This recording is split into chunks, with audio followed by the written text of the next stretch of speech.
अस्सलाम वालेकुम डियर्स। आज हम क्लास लेते हैं बैंक रिकन्सिलिएशन स्टेटमेंट पर। इससे पहले भी हमने यानी 4-5 क्लासेस लिए हैं बैंक रिकन्सिलिएशन पर। तो देखें ये क्या कहता है। ये कहता है prepare bank reconciliation statement from the following information. तो ये कहता है number first, balance as per cash book, ये ओवरड्राफ्ट बैलेंस है 40,000, यानी कैश बुक का बैलेंस दिया है ओवरड्राफ्ट, ये ओवरड्राफ्ट है। ओवरड्राफ्ट को क्रेडिट बैलेंस भी कहते हैं, यानी इसको कहते हैं ये क्रेडिट बैलेंस भी है, या ओवरड्राफ्ट को कहते हैं अनफेवरेबल बैलेंस भी कहते हैं। यानी कैश बुक का ओवरड्राफ्ट बैलेंस या क्रेडिट बैलेंस या अनफेवरेबल बैलेंस, इसका ये मतलब है कि हमारा जो बैंक अकाउंट है, बैंक में हमारे अपने पैसे नहीं है, बल्कि हमने बैंक से कर्जा लिया है, बैंक का हम पर कर्जा है, हम पर लाइबिलिटी है। तो इसलिए ये जो कैश बुक का बैलेंस होता है ये क्रेडिट होता है। क्यों? कि ये हम पर लाइबिलिटी है।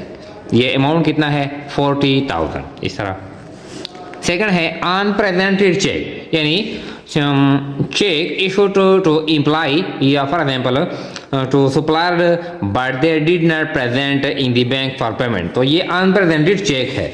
तो जब हम यानी देखें ये कैश बुक है, कैश बुक, ये पासबुक है। तो ये कैश बुक का रिसीट साइड है। जब हम किसी से पैसे वसूल करते हैं, ये चेक वसूल करते हैं, तो हम यहाँ पर रिकॉर्ड करते हैं और बैंक में यहाँ पर रिकॉर्ड किया जाता है। तो मतलब ये है कि ये कैश बुक का डेबिट साइड या रिसीट साइड, पासबुक का क्रेडिट साइड या रिसीट साइड, दोनों आपस में बराबर होते हैं। जो चीज़ हम यहाँ पर ऐड करते हैं यहाँ पर भी ऐड करते हैं, जो चीज़ हम यहाँ से माइनस करते हैं यहाँ से भी माइनस करते हैं। यानी इस पर हम रिसीट यानी रिकॉर्ड करते हैं और इस पर बैंक रिसीट रिकॉर्ड करता है। जब हम पेमेंट करते हैं तो ये पेमेंट साइड है या क्रेडिट साइड है, तो हम इस पर रिकॉर्ड करते हैं। जब बैंक पेमेंट करता है हमारे अकाउंट से, तो बैंक यानी इस साइड डेबिट साइड पर रिकॉर्ड करता है। तो मतलब यह है कि कैश बुक का क्रेडिट साइड और पासबुक का डेबिट साइड यानी दोनों पेमेंट साइड है। ये हमारा पेमेंट साइड है, ये कैश बुक पासबुक का पेमेंट साइड है। तो ये आपस में बराबर होते हैं। जो चीज़ हम यहाँ पर जमा करते हैं बैंक यहाँ पर जमा करता है, जो चीज़ हम यहाँ से माइनस करते हैं बैंक यहाँ से माइनस करते हैं। इसका ये मतलब है। अब ये जो क्वेश्चन है कि balance as per cash book overdraft, तो ये जो कैश बुक का क्रेडिट साइड का बैलेंस है ये बैलेंस दिया गया है। यानी balance payment side cash book का हमारा, हम जब कैश बुक बनाते हैं तो इस जो बैंक कॉलम होता है, तो ये बैंक कॉलम का क्रेडिट बैलेंस है 40,000, यानी ये हम पर लाइबिलिटी है यानी बैंक का। तो अमाउंट कितना है? 40,000 है। अब ये साइड दिया है। तो देखें, अब जब हम किसी को चेक देते हैं, जब हम किसी को पेमेंट करते हैं, सप्लाई को या एम्प्लॉइज को हम पेमेंट करते हैं, तो हम पेमेंट साइड पर रिकॉर्ड करते हैं यहाँ पर। यानी हम जब किसी को चेक देते हैं, पेमेंट करते हैं, तो हम यहाँ यानी कैश बुक के क्रेडिट साइड पर रिकॉर्ड करते हैं।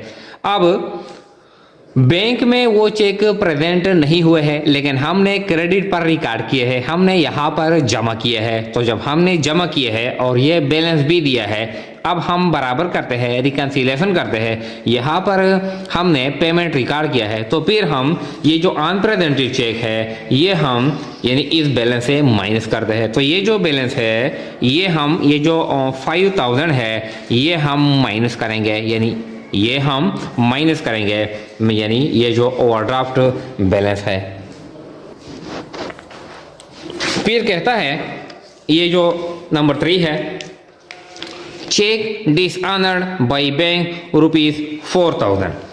इसका मतलब यह है कि जब हम अपने कस्टमर से चेक वसूल करते हैं तो हम कैश बुक के डेबिट साइड पर यानी रिसीट साइड पर रिकॉर्ड करते हैं। यहाँ पर हमने ये जो चेक है जो हमने वसूल किया है कस्टमर से, हमने कैश बुक के डेबिट साइड पर रिकॉर्ड किया है।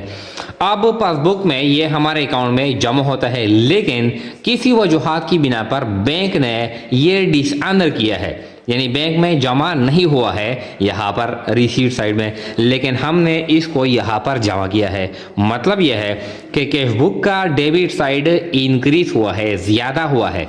अब हमको पेमेंट साइड दिया गया है, क्रेडिट साइड दिया गया है। कैश बुक का ये साइड हमने ऑलरेडी ज़्यादा किया है, अब हमको ये साइड दिया गया है, तो ये साइड और ये यानी दोनों हम आपस में बराबर करते हैं, रिकन्सिलिएशन करते हैं। इसमें हमने जमा किए हैं, बैंक में जमा नहीं हुए हैं, तो अब हमको ये बैलेंस दिया है, तो इस साइड पर भी ये जो डिसऑनर चेक है इस साइड पर भी हम जमा करते हैं, ताकि ये साइड और ये साइड दोनों आपस में बराबर हो जाए। तो ये जो डिसऑनर चेक है 4000, ये हम यानी जो ओवरड्राफ्ट बैलेंस है कैश बुक का 40,000, इसके साथ हम जमा करते हैं। फिर कहता है 4 debit side of cash book is under casting ₹3000। ये जो कैश बुक का जो डेबिट साइड है, debit side of cash book is under काफी कम है, यानी कैश बुक का जो डेबिट साइड है ये किसी वजह से हमने कम रिकॉर्ड किया है। यहाँ पर फॉर एग्जाम्पल एक चेक था 10,000 का, फर्ज करें, अब हमने रिकॉर्ड किया है 7,000 का। मतलब यह है कि ये जो कैश बुक का डेबिट साइड है ये कम रिकॉर्ड हुआ है, तो अब हमको ये साइड दिया गया है। जब ये कम रिकॉर्ड हुआ है तो ये भी हम कम करते हैं। कैश बुक का डेबिट साइड कम रिकॉर्ड हुआ है, अंडर कास्टेड है, अब हम ये साइड दिया गया है हमको क्वेश्चन में, तो ये भी हम कम रिकॉर्ड करते हैं। तो ये जो debit side of cash book is under casted है ये हम माइनस करते हैं किससे, यानी कैश बुक के क्रेडिट साइड से। इस तरह अब 5 किया जाता है bank charges recorded in passbook, यानी बैंक ने डायरेक्टली हमारे अकाउंट से चार्जेस काट किया है, but not in cash book, यानी बैंक ने हमारे अकाउंट से चार्जेस काट किए हैं। यानी जब बैंक चार्जेस लेता है हमसे तो बैंक पेमेंट साइड पर रिकॉर्ड करता है। बैंक जब हमसे कोई चीज़ डिडक्ट करता है या पेमेंट करता है, हमारे अकाउंट से पैसे निकालते हैं, तो इस साइड पे रिकॉर्ड करता है। अब बैंक ने चार्जेस यहाँ पर रिकॉर्ड किए हैं। अब ये साइड और ये साइड हमने बताया कि ये पेमेंट साइड है, ये भी पेमेंट साइड है। बैंक ने पेमेंट किया है, यानी बैंक ने माइनस किया है, इस यहाँ पर रिकॉर्ड किया है बैंक चार्जेस। अब हमको ये साइड दिया है, तो यहाँ पर भी हम यानी रिकॉर्ड करते हैं, बैंक ने इस साइड पर जमा किया है, पेमेंट किया है, यहाँ पर रिकॉर्ड किया है, तो अब हम यहाँ पर भी रिकॉर्ड करते हैं, इसके साथ हम भी जमा करते हैं। ये पेमेंट साइड है। तो ये जो 4000 है ये भी हम क्या करते हैं, जमा करते हैं बैंक चार्जेस। इस तरह 6 कहते हैं चेक रिसीव्ड फ्रॉम कस्टमर ₹500, हमने कस्टमर से 500 रुपये चेक वसूल कर लिया, and record in cash book as 5000, और कैश बुक में हमने रिकॉर्ड कर लिया 5000, यानी 500 की जगह हमने 5000 रिकॉर्ड कर लिया, यानी 4500 यहाँ पर जो ओवर रिकॉर्ड हमने कर लिया, 4500 जो अमाउंट है ये हमने डेबिट जो साइड है ये हमने ज़्यादा रिकॉर्ड कर लिया, यानी जो डेबिट साइड है हमने 4500 रुपये ज़्यादा रिकॉर्ड कर लिया। फिर क्या कहता है, how ever correctly record in passbook, लेकिन पासबुक में ये जो 500 है ये सही रिकॉर्ड हुए हैं। अब देखिए एक जो चेक था 500 का, तो अब हमने 500 की बजाय यहाँ पर हमने 5000 रिकॉर्ड कर लिया। तो क्या मतलब है, यानी हमने 4500 4500 रुपये ये साइड ज़्यादा रिकॉर्ड कर लिया, ये साइड ज़्यादा है, क्रेडिट साइड से डेबिट साइड 4500 रुपये ज़्यादा है। अब हम क्रेडिट साइड और डेबिट साइड ये आपस में बराबर करते हैं, रिकन्साइल करते हैं, तो इस साइड पर भी हम यानी 4500 ये जमा करते हैं, यानी पेमेंट साइड पर भी हम जमा करते हैं। तो ये जो यानी इसमें जो डिफरेंस है 500 और 5000 4500, तो ये 4500 हम जमा करते हैं, यानी इस बैलेंस के साथ ओवरड्राफ्ट बैलेंस 40,000 के साथ जमा करते हैं। Interest credited by bank ₹3000, bank ने हमारे अकाउंट में इंटरेस्ट जमा किया है। देखे बैंक ने हमारे अकाउंट में इंटरेस्ट क्रेडिट किया है, जमा किया है, तो बैंक ने इस साइड पर यानी ये अमाउंट 3000 यहाँ पर बैंक ने जमा किया है। अब मतलब यह है कि जब बैंक इस साइड पर यानी जो अमाउंट जमा करता है तो मतलब यह है कि ये साइड कम हुआ है। बैंक ने इस साइड पर जब 3000 रुपये जमा किए हैं तो ये साइड कम हुआ है 3000। अब जब ये साइड कम हुआ है और ये साइड ये दोनों आपस में बराबर है, ये साइड जब कम हुआ है तो ये साइड भी हम कम करते हैं, यानी कैश बुक का क्रेडिट साइड भी हम कम करते हैं। तो क्या करेंगे, यानी ये जो 3000 रुपये है यहाँ पर ज़्यादा रिकॉर्ड हुए हैं, ये कम है, तो अभी हम ये भी कम करते हैं। तो 3000 रुपये हम इस साइड से माइनस करते हैं इस तरह। तो ये जो 3000 है ये हम यानी के बुक के क्रेडिट साइड से माइनस करते हैं। अब हम आते हैं इस क्वेश्चन को हल करते हैं। देखें ये जो फॉर्मेट है बैंक रिकन्सिलिएशन स्टेटमेंट का, ये फॉर्मेट है इस तरह। ये बिजनेस का नेम है, यानी पहले हम रिकॉर्ड करते हैं बिजनेस का name Mehran cement agency, bank reconciliation statement और for the month of June, June के महीने के लिए है। अब देखें जो बैलेंस दिया गया है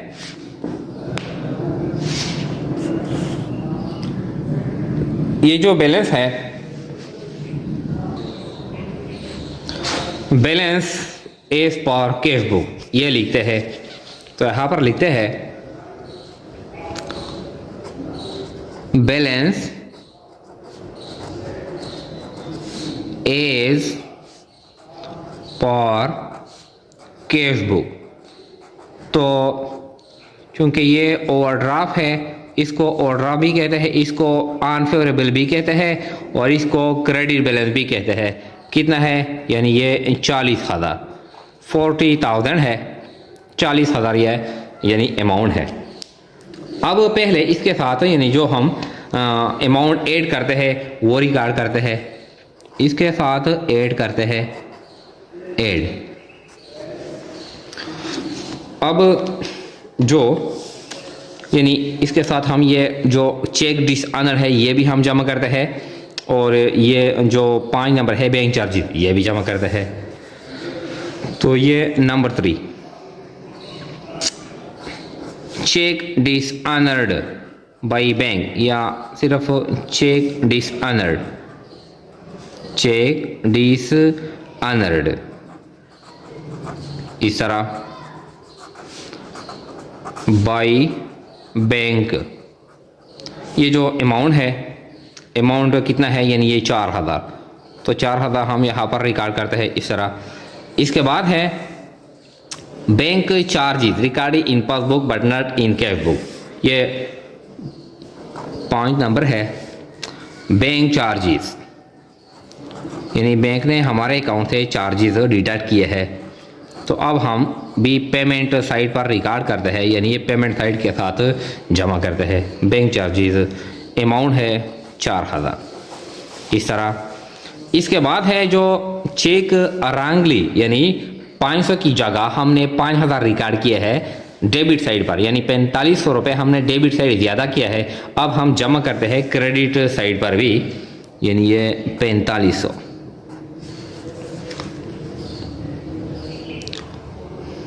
अमाउंट यानी जो पैसे है अमाउंट रॉन्गली रिकॉर्डेड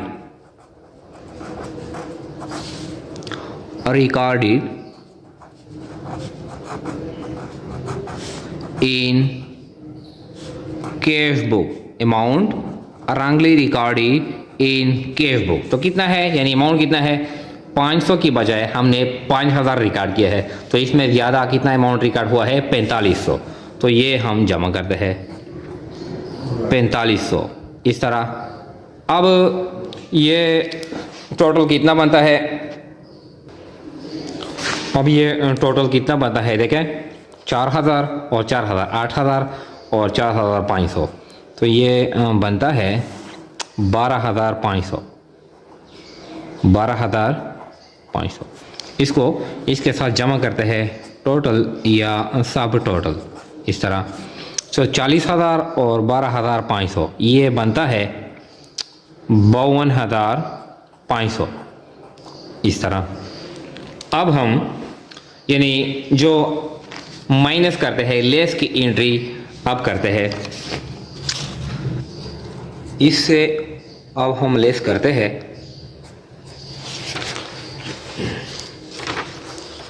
ये जो सेकंड नंबर पे है ऑन प्रेजेंटेड चेक, तो ये हम माइनस करते हैं इस तरह ऑन प्रेजेंटेड चेक।